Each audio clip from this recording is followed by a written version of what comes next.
So this is a short story by Balzac, and I'm going to read probably a paragraph or two.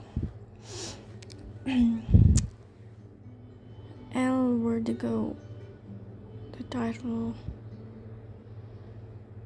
The clock in the belfry of the little town of Manda had just struck midnight. At that moment, a young French officer, leaning on the parapet of a long terrace which bordered the gardens of the castle at Manda, seemed more deeply lost in thought than was consistent with the carefree life of a soldier. But one must add that never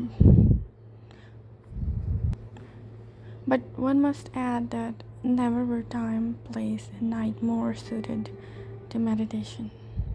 The beautiful Spanish sky described an azure dome above his head. The gleam of the stars and the gentle moonlight illuminated a charming valley which spread out brightly at his feet.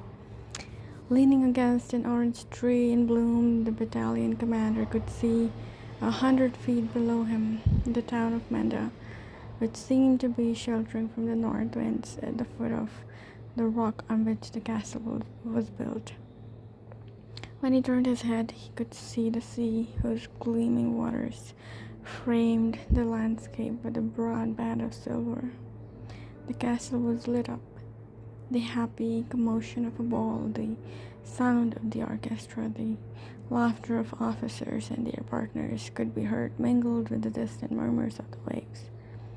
The coolness of night gave a kind of energy to his body, wearied by the heat of the day, and the gardens were planted with scented trees and sweet-smelling flowers, so that the young man felt as if steeped in a bath of perfume.